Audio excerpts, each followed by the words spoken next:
tropical storm to a very, very strong Category 4. This rapid intensification occurred because of how warm the water was in the Gulf of Mexico, and how ideal the conditions were to the formation and strengthening of that storm. Now, that's the strongest storm ever recorded. There's some estimation of a storm back in 1856 that may have matched it. I don't know how they would know that, but you know, there might be some people around who can talk about that. I don't know. But with respect to Katrina, what I wanted to point out was it really wasn't Katrina that did the damage in New Orleans. It was the failure of the levees. New Orleans sits in a bowl, and when that levee failed, the bowl filled up with water. That's what caused all of the devastation and ultimately the death. This was actually a stronger storm, and it came on as predicted, where predicted, and when predicted. And actually, we found out that the storm surge was about 15 feet. They said 15 to 20 feet. It came in at 15 feet. But the good news is the eye of the storm never crossed west of the Calcasieu Ship Channel, and so the most forceful winds that would have blown that water out of the Gulf up the Ship Channel never happened, because the storm stayed on the eastern side there. So the good news is we didn't have inundation 30 miles inland as they had predicted from the storm surge, but that didn't mean we didn't have tremendous devastation down there. And obviously that was the most impacted area that was within the cone. This is the least impacted area that was in the cone, and as you travel south back along the track of the storm, you're just going to progressively see more and more damage and devastation. In fact, when we leave here, we're going to go down to the Alexandria area and go look at Rapides Parish, Natchitoches Parish, and Vernon Parish, where I suspect that what we'll see will be something in between what we saw yesterday in Calcasieu and Cameron and what we saw up here today. Yes, yes, ma'am. Go ahead. And one for one of the folks behind you. How will the storm and now the recovery efforts impact your decision in 2 weeks from now? Do you know yet? Yeah. You know, as to.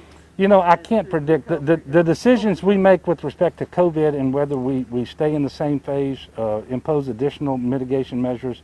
We always do that based on the data. The data is driven by the testing. And because we're not doing robust testing right now, I can't really tell you what that's going to look like. I'm a little bit concerned because we have 24 more people in the hospital, 24, in case that wasn't clear, more people in the hospital with COVID today than we had yesterday. But you know, it's not always an even slope, and so that doesn't necessarily mean that we won't have fewer tomorrow. But I did get that report earlier today. The good news is we're still reporting more than 10,000 tests today, 600 cases, 30 deaths.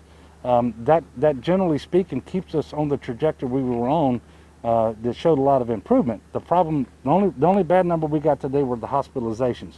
So I won't know until we get closer to that time frame. I would like you to understand that the hottest region of our state in terms of positivity is Southwest Louisiana. And we have tens of thousands of people from Southwest Louisiana who are scattered all over the state taking shelter. About 3,500 of those in hotel rooms, but many, many more with relatives and friends and so forth. And so we don't know exactly what this is going to look like. The other thing, and this is a college town, so I think you all can appreciate this. In fact, you got two wonderful universities here, Grambling State University and Louisiana Tech.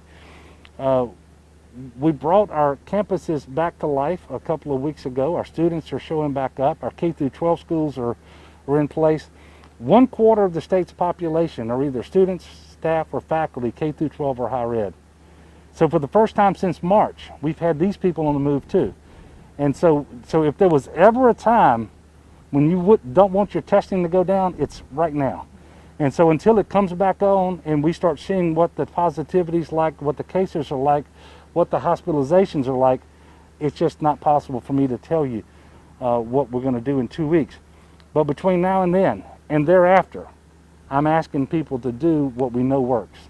Wear your mask, stay 6 feet apart from people not in your household, wash your hands frequently, stay home when you are sick. If we will do those things, we're going to be much, much better off.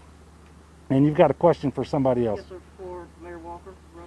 Could you give us an update, Mayor, as to where Ruston is now, both utility-wise and any other issues that the city may have? Sure. We're, in fact, Andrew just walked up, and I think we're around 40% back. So that means we've got 60% of our households without and businesses without power. We are saying that we hope to have everything up and running by Tuesday. We hope sooner, but that's the governor's has taught me to.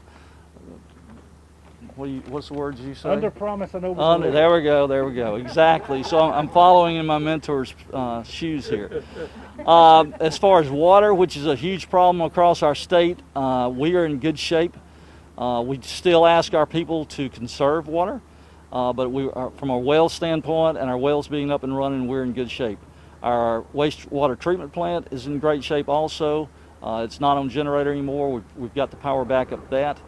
The main thing we're looking at now is getting the debris picked up, also getting the rest of the power lines where debris removal can take place. So as a whole, the city is faring much better than many cities that were hit, not only in the south part of the state, but also in the north. The grocery stores are open. A lot of the businesses are coming back. Our fiber, we still have some issues with that, but we'll be working that out also, hopefully before Tuesday. Did I cover everything for you? Good deal. And finally, we did see some pretty long lines at some service stations. Folks trying to get fuel. We know that fuel is an issue, especially perhaps diesel to run many of the generators and so forth. We're aware of that, and we're working to make sure. And by the way, our refineries are coming back online here. They never shut down outside the state of Louisiana, so I expect that any interruption there is going to be very short-lived.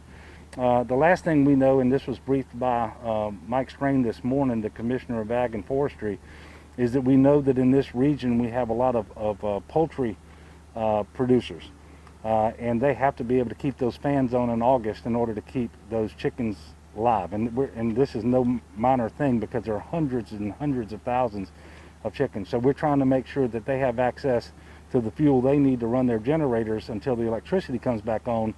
Otherwise, we know that they're going to lose their poultry, and so I did want to make sure that everybody knows that the commissioner is on top of that. He's working with Tom Harris, the Secretary of DNR, to access as much fuel as we need and get it to where it can be obtained by the producers.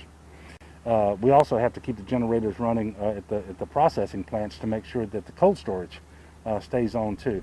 But all of these ills that we have here can be solved and will be solved once the electricity comes back on. And that's going to happen in the next couple of days. I'm very confident. It'll be much longer than that in Southwest Louisiana. Look, I do want to thank y'all for continuing to cover this, and I want to thank all these people behind me who are working so hard to make sure that their constituents have what they need in order to do as best as they can do until their lives are made normal again. And look, the normal doesn't look like the real normal, right? I'm just talking about getting right past this storm.